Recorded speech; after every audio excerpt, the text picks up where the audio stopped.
One जंगल में सुंदरी कौवी अपने पति कालू कौवे और बेटे बबलू कौवे के साथ रहा करती थी। कालू कौवा एक ऑटो रिक्शा ड्राइवर था। वह ऑटो रिक्शा चलाया करता था। एक दिन उसके ऑटो रिक्शे का एक भयंकर एक्सीडेंट हो जाता है, जिसमें हो जाती है।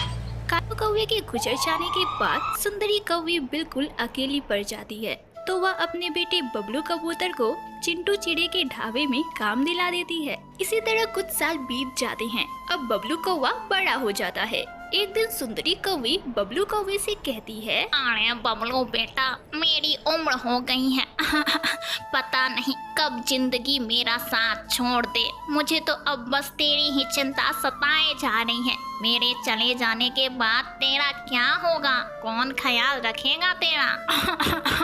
अरे माँ, तुम ऐसी बातें क्यों बोल रही हो? माँ, तुम्हें तो अभी बहुत जीना है। अरे बेटा, वो सब तो चलता ही रहेगा। बेटा, मैं सोच रही थी कि तेरी शादी कर दूं। अगर तू कहे तो तेरे लिए अच्छी रिश्ते की तलाश करूं।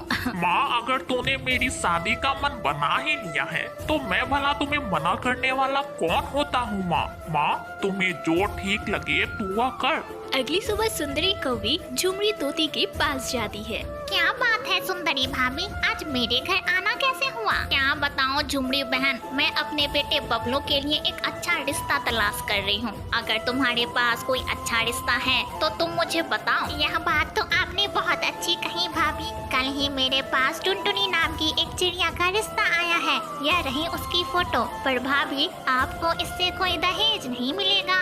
अरे झुमरी बहन, ये तुम कैसी बातें बोल रही हो? मुझे अपने बेटे बबलू कौवे का घर बसाना है। मुझे तो टुनटुनी से कोई दहेज नहीं चाहिए। कुछ दिनों बाद ही टुनटुनी चिड़िया और बबलू कौवे की शादी हो जाती है। टुनटुनी चिड़िया खुशी खुशी अपने ससुराल आ जाती है और अपना पूरा समय अपनी सास सुंदरी कौवी और पति की सेवा में लगाती है। अरे बहू वाह, कितना स्वादिष्ट तूने छोले कुलचे बनाए हैं। वाह बहू वाह। पर बहू, कुछ अपने पर भी ध्यान रख। तू हमेशा ही हमारी सेवा में लगी रहती है। बहू, मैं तुझसे बहुत खुश हूँ।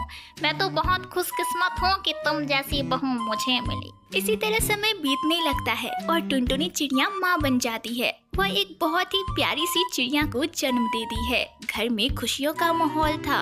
कुछ दिनों बाद बबलू कौवे का मालिक चिंटू चिड़ा अपना ढाबा बंद कर देता है, जिसकी वजह से बबलू कौवा बेरोजगार हो जाता है। माँ, अब घर का खर्च कैसे चलेगा? मैं अपनी नन्ही सी बिटिया का पालन पोषण कैसे करूँगा? माँ, अरे बबलू जी, आप इतना क्यों घबरा रहे हो? अगर आप इतना घबराओगे तो परिवार का क्या होगा? घर कैसे चलेगा? अरे बबलू जी, आप हिम्मत रखो, आपको दूसरी नौकरी जल्दी मिल जाएगी।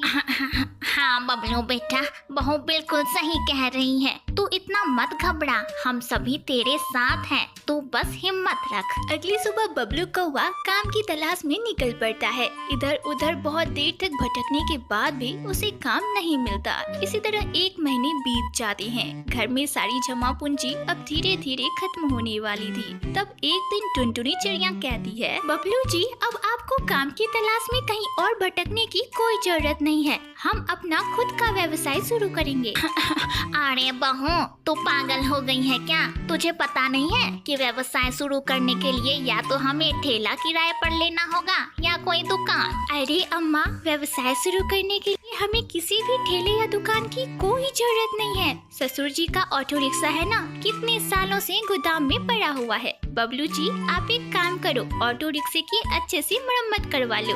और हाँ, हम अपना छोला कुलचा उसी ऑटो रिक्शे में बेचेंगे। अरे वाह टुनटुनी, यह ख्याल तुम्हें कैसे आया? बहुत ही अच्छा ख्याल है। और तुम्हारे छोले कुलचे भी तो बहुत स्वादिष्ट होते हैं। जंगल के सभी पक्षियों को तुम्हारे छोले कुलचे बहुत पसंद आएंगे। अगले ही दिन टुनटुनी चिड़िया और बबलू कौवे ने अपने ऑटो रिक्शा में छोले कुलचे बेचना शुरू कर दिए। ऑटो रिक्शा में छोला कुलचा बेचते देख जंगल के सभी पक्षी उसके ऑटो रिक्शे के पास आने लगे और छोले कुलचे के मजे लेने लगे। टुनटुनी चिड़िया के बनाए हुए छोले कुलचे बहुत स्वादिष्ट होते थे, जिसकी वजह से उसकी आमदनी दिनों दिन बढ़ने लगी। इसी तरह वे दोनों ऑटो रिक्शा पर छोले कुलचे बेचकर खुशी खुशी अपनी जिंदगी बिताने लगे।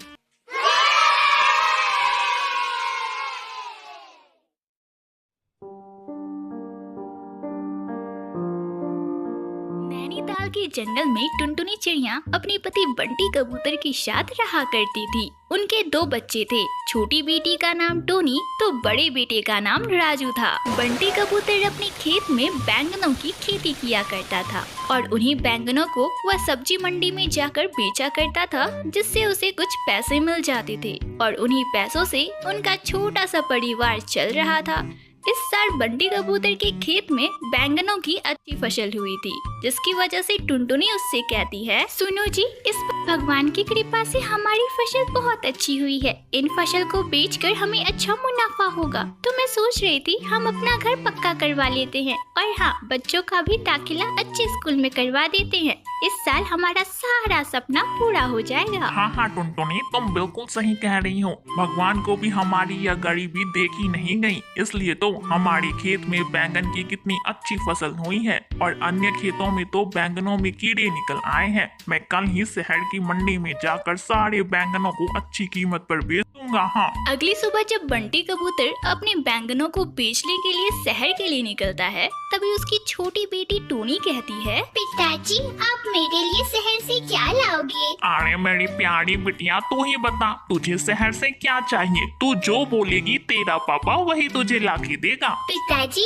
मेरे लिए शहर से एक सुंदर सी गुड़िया लेके आना। और पिताजी, मेरे लिए चाबी वाला बंदर लेके आना। ठीक है बच्चों, अब तुम लोग अपने पिताजी को शहर जाने दो, उन्हें देरी हो रही है। तब बंटी कबूतर खुशी खुशी अपने बैंगनों को लेकर शहर की मंडी के लिए निकल जाता है। जब वह शहर की सब्जी मंडी में पहुंचता है तो देखता है कि अन्य पक्षी भी बैंगन ही बेच रहे हैं और बैंगनों की कीमत बहुत कम है। अरे ये क्या? शहर की सब्जी मंडी में तो बैंगनों की कीमत बहुत कम है। इतनी कम कीमत में तो हमारा लागत भी नहीं निकलेगा।